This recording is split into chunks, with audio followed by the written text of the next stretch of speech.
Hey guys, this is a continuation of spring garden grooming. The boxwoods are ready to be groomed, and this is a good day to do it. It's overcast, it's not 90 degrees, and it's cool enough to be out here doing this job. So my tools today for grooming the boxwoods and trimming them up, these boxwoods are 20 years old. They are the wintergreen boxwoods. They are good to zone 5 through 8. I only give them a little plant tone in the spring of the year, and otherwise they look like this summer, winter, fall, spring, all year round. They're wonderful. So today, what I'm using, I always put some kind of cloth down. This is an old sheet to catch, the leaves, and it makes it easier to put on the compost. Then you want whatever pruners you like, sharp. I sharpened all of mine and oiled them this past winter. Have a video? I did. I had it on how to sharpen all these tools. You can find that. So I've got everything sharpened. Then I like this little rake my friend gave me. It's a wide tine rake with an extendable handle. But what I like are how these little tines, wide tine is what it's called. Yeah. You can get in here and then rake this off after you've been grooming it. So let's get started grooming. Oh, and then I have a product here that I have used occasionally in the summer. These do tend to grow out a little more, and you may have to trim them a second time, and I have. And if it's going through a season of going to be 90s, it's hot, I will use a little Wilt stop. And Wilt stop, I have used it. I'm not being sponsored by Wilt stop, but I use this in the winter. Particularly, I give all of my boxwoods, and I have a few topiaries that I'll spray with this because it prevents moisture loss. It prevents extreme heat damage. It prevents wind damage. And I have used it, and it worked this winter. I'll probably do a little topiary update and show you how they looked from last winter, and I didn't hide them. I kept them on the porch. There was no damage, none of that burn, because the first time I ever pruned these and I didn't use this product, it was summertime and all those leaves turned nice and brown. So I've had good luck with that. And I found it on Amazon. Lowe's had it. So those are my tools. And let's get started. What I like with my boxwood is I don't keep mine squared off. I try, and I do like the top flat. These are 3 by 4 feet. That's about the height they're going to get. You can keep them shorter, but I like this height. It tends to give me the definition I want in this area. And I tend to keep this top area, as I come over the curve, a little closer cut than the bottom, so that the bottom leaves can get sunlight too. So there's really not much to it. It's how you see it. So I usually start at this level, and I like to get my rounded part first, and then I go across the top. And I do the back the same way I'm doing this front side. I won't be going into the back to show you, just because it takes a little more maneuvering with the ferns. And then as I come down, you can see how long these are. Can you get that perspective, Reg? Maybe from the side or the top? Yeah. Okay, so as I come down, you can see it's not cut as closely as the top portions. And I'll stand around and get a different perspective. I always like to use my hand, fluff it back up, and then you can go back and get those pieces that you've missed. And it just looks so good when you're done. You might tell people about the interesting watermark that's on these shrubberies. Oh yeah, that's still flood water. Yeah, this is still flood water. Yeah, the whole garden. You can look at the videos a couple weeks ago. Yeah. But you can see how high the water was in this garden. And we've just had, I keep saying that in every video, how much rain we have. Reg just got an alert on the phone. We have 28 minutes.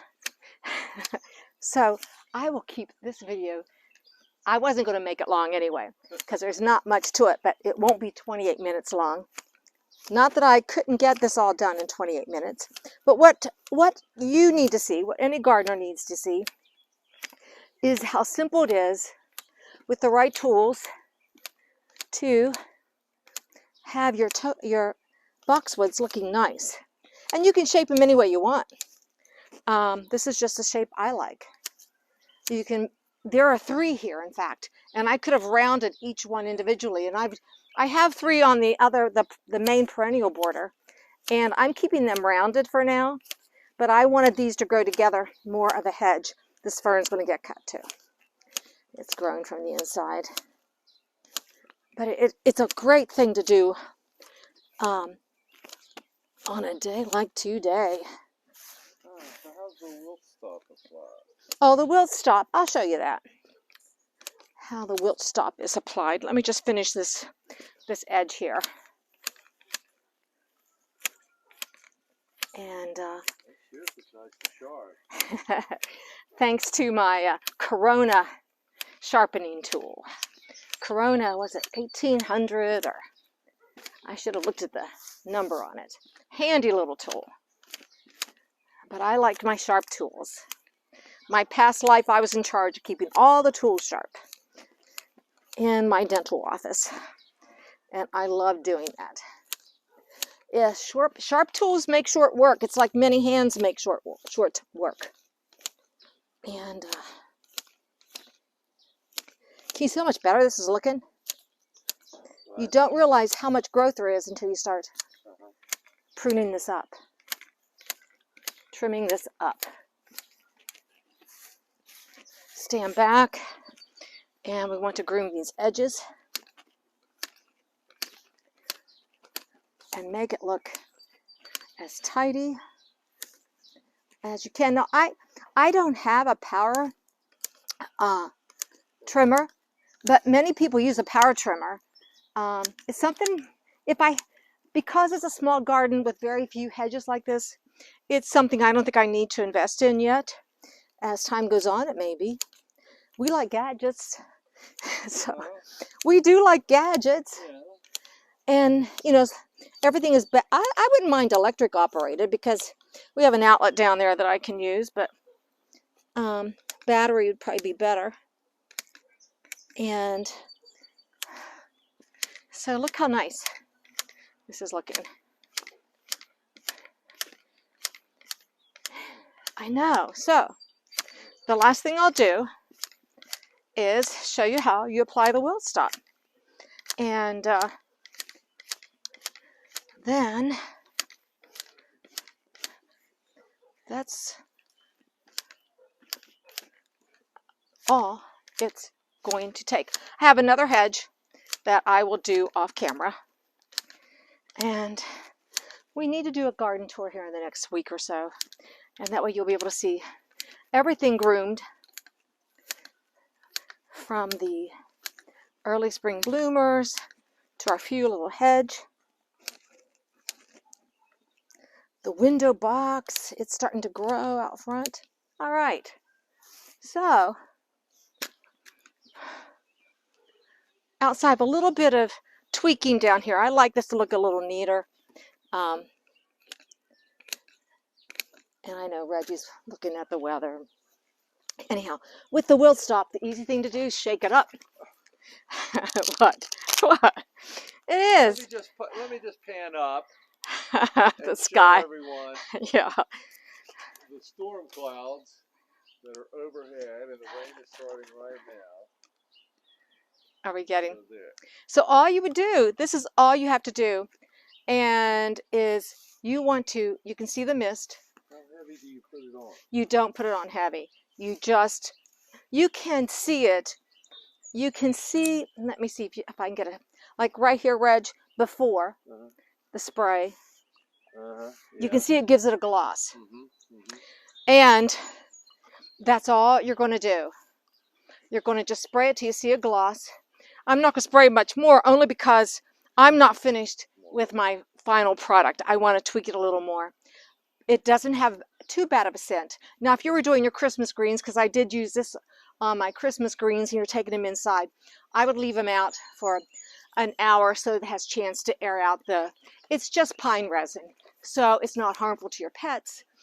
It's not poisonous, but it keeps the leaves from losing their moisture. And that's what we want, whether it's winter or summer in wind areas. So this is the beginning of grooming the boxwood hedges. So this one's next. And I love how everything's looking. So thanks for watching Gardening on the West Fork. And we are Zone 6, and these are 5 through 8. And really hardy as can be. So thanks for watching, and we'll see you in the next video.